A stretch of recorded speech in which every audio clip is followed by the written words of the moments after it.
بسم اللہ الرحمن الرحیم۔ السلام علیکم۔ فلسطین ساری دنیا کے مسلمانوں کے لیے بہت اہمیت رکھتا ہے اور مسلمان اس سرزمین سے بہت محبت کرتے ہیں۔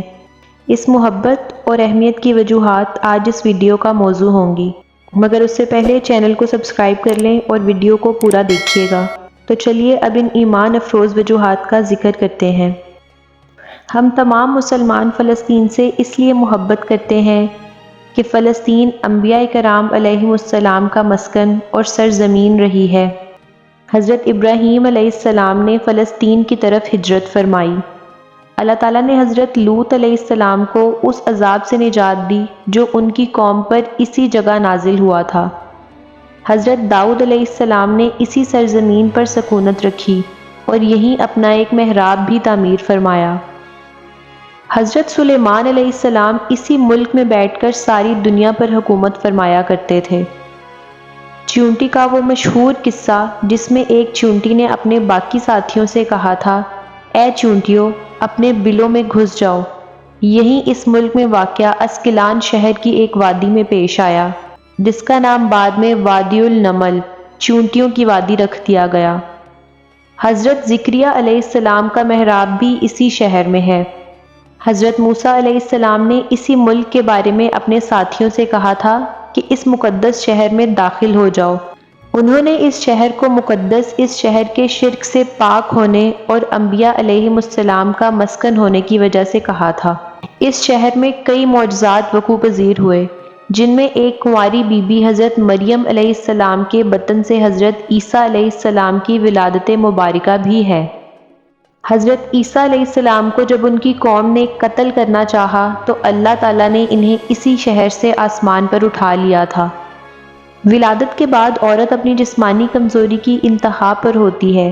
ایسی حالت میں بی بی مریم علیہ السلام کا کھجور کے تنے کو ہلا دینا بھی ایک معجزہ الہی ہے۔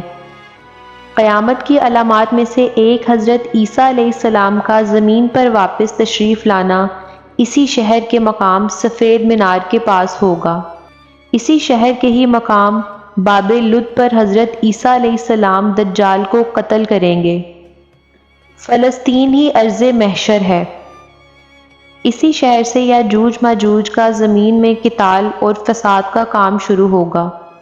اس شہر میں وقوع پذیر ہونے والے قصوں میں سے ایک طالوت اور جالوت کا بھی ہے۔ فلسطین کو نماز کی فرضیت کے بعد مسلمانوں کا قبلہ اول ہونے کا اعزاز بھی حاصل ہے۔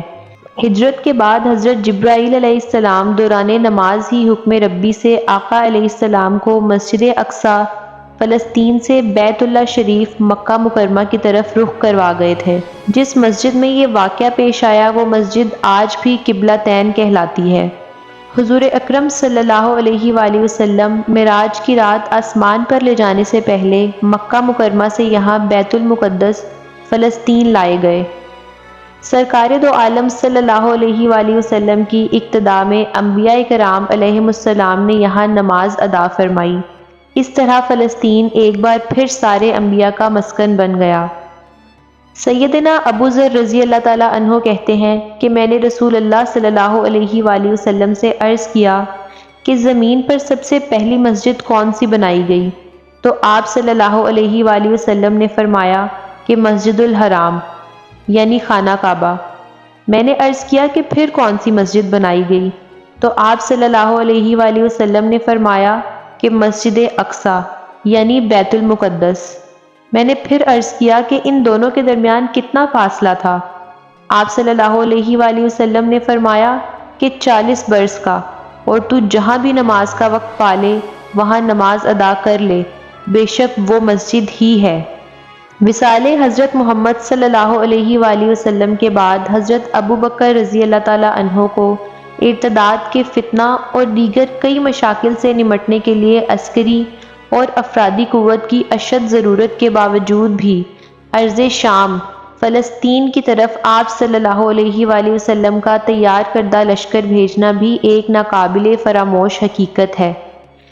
اسلام کے سنہری دور فاروقی میں دنیا بھر کی فتوحات کو چھوڑ کر محض فلسطین کی فتح کے لیے خود سیدنا عمر رضی اللہ تعالیٰ عنہ کا چل کر جانا اور یہاں پر جا کر نماز ادا کرنا بھی اس شہر کی عظمت کو اجاگر کرتا ہے۔ دوسری بار معراج کی رات بروز جمعہ 27 رجب 583 ہجری کو صلاح الدین ایوبی کے ہاتھوں اس شہر کا دوبارہ فتح ہونا بھی ایک نشانی ہے۔ بیت المقدس کا نام قدس قرآن سے پہلے تک ہوا کرتا تھا۔ قرآن نازل ہوا تو اس کا نام مسجد اقصی رکھ دیا گیا۔ قدس اس شہر کی اس تقدیس کی وجہ سے ہے جو اسے دوسرے شہروں سے ممتاز کرتی ہے۔ اس شہر کے حصول اور اسے رومیوں کے جبر و استباد سے بچانے کے لیے 5000 سے زائد صحابہ کرام رضوان اللہ علیہم اجمعین نے جام شہادت نوش کیا، اور شہادت کا باب آج تک بند نہیں ہوا، سلسلہ ابھی تک چل رہا ہے۔ یہ شہر اسی طرح شہیدوں کا شہر ہے۔ مسجد اقصی اور بلاد شام کی اہمیت بالکل حرمین شریفین جیسی ہے۔ جب قرآن مجید کی یہ آیت والتین والزیتون وطور سینین وہذا البلد الامین نازل ہوئی تو ابن عباس رضی اللہ تعالیٰ عنہ کہتے ہیں کہ ہم نے بلاد شام کو تین انجیر سے، بلاد فلسطین کو زیتون سے، اور طور سینین کو مصر کے پہاڑ کوہ طور جہاں پر جا کر حضرت موسیٰ علیہ السلام اللہ پاک سے کلام کیا کرتے تھے استدلال کیا۔ اور قرآن مجید کی سورہ انبیاء کی آیت نمبر 105 سے یہ استدلال لیا گیا کہ امت محمد صلی اللہ علیہ وآلہ وسلم حقیقت میں اس مقدس سرزمین کی وارث ہے۔ فلسطین کی عظمت کا اندازہ اس بات سے بھی لگایا جا سکتا ہے کہ یہاں پڑھی جانے والی ہر نماز کا اجر 500 گنا بڑھا کر دیا جاتا ہے۔ امید ہے کہ آج کی یہ ویڈیو آپ کو پسند آئی ہوگی، تو اسے لائک اور شیئر ضرور کریے گا، اور مزید معلوماتی ویڈیوز کے لیے میرے چینل کو سبسکرائب کریے اور بیل آئیکن پہ کلک کریں۔